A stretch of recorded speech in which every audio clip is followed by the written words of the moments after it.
Now, the church itself, she benefits from exposing the false seeds that Satan plants into the church. Why? So that we can help each other as believers to avoid deception. 1 Timothy 4:1-2. But the Spirit explicitly says that in latter times, some will fall away from the faith, paying attention. What? Paying attention to what? Deceitful spirits and what? Doctrines of demons. And these will always be through men. So you have believers who are submitting themselves to the ministries of men who are operating by deceitful spirits and teaching the doctrines of demons. And because they're submitting to these men, they're what? Departing from the faith. That is the kingdom philosophy, the belief system, the set of doctrines we have in the kingdom. They're deviating from the way. Hold on. The way. Because of these deceitful spirits and doctrines of demons. And he said, by the hypocrisy of liars, human beings who have been seared in their conscience. So believers are going to be deceived because men masquerading as true ministers, operating by deceitful spirits and teaching false doctrines, are going to lead the believers into deception, into a completely different faith. Matthew 24:11, many false prophets will arise and will deceive many. And another passage says, if even the elect believers. And so if false ministers are going to lead believers into deception, wouldn't it benefit the church if those in the church were calling out those who are leading people into deception? Isn't that just common sense? If there are people in the church masquerading as true ministers, shouldn't we call them out? If you live in a neighborhood and somebody is in the neighborhood stealing things from people's houses, shouldn't we call them out so people can beware and make sure that that person gets convicted? It's common sense. If you work in a company and somebody is stealing the money, shouldn't you expose that person for stealing the money? So why then do we not think that people who are masquerading as true ministers in the church should not be exposed? No, let everyone just worry about their own business. This is our business. Oh, wise one, this is our business.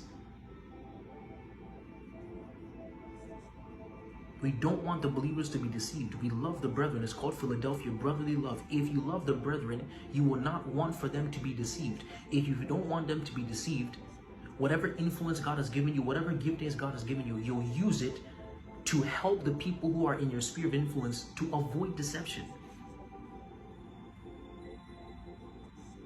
And as the scripture shows, mark those who's caused dissension. Mark them. Is this guy IDing them? Jesus was marking the ministers he was talking about. Let me go to Matthew 25. Or is it Matthew 23? Let me show you where Jesus is calling out the Pharisees and the scribes. Machando. Is it Matthew 20? It's not Matthew. Is it Matthew 23? Matthew chapter 23. This is Jesus speaking. Jesus spoke to the crowds and to his disciples. So he's speaking to the crowds and to his disciples, saying the scribes he's calling them out by name. Now this one is even worse. He's not calling out an individual. He's calling out two distinct religious movements. So remember I talked about false movements. He's exposing a false movement. The scribes and the Pharisees have seated themselves in the chair of Moses.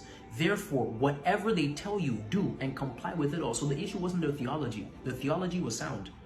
But do not as they do, character.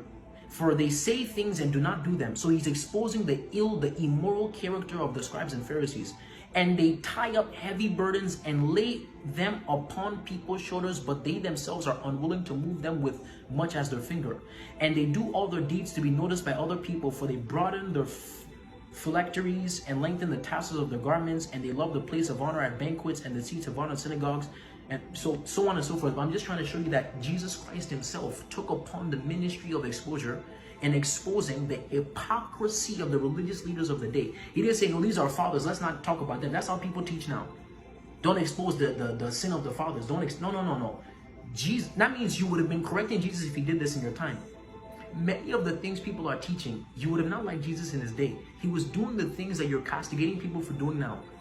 He's a young minister in his 30s calling out people who can be senior citizens. These are people who are elderly. These are the elders of the people, scribes and the Pharisees, exposing their immoral character in front of everyone. These are the senior ministers of the days, the papas of the days, the fathers of the days.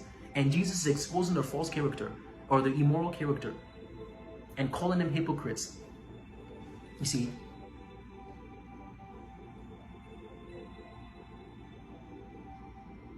in verse 17 of chapter 23, he says, "You fools and blind men, which is more important, the gold or the temple that sanctifies the gold?" He's calling them fools and blind. Then he says in verse 24, "You blind guides." This is Jesus Christ, who is act like he's a hippie that didn't do anything that offended people.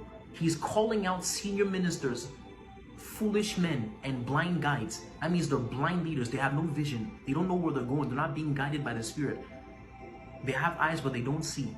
He's calling them blind guides. Today's modern equivalent would be a young minister in his 30s calling out a minister who is in his 50s that has been serving God for decades and calling out his immoral character.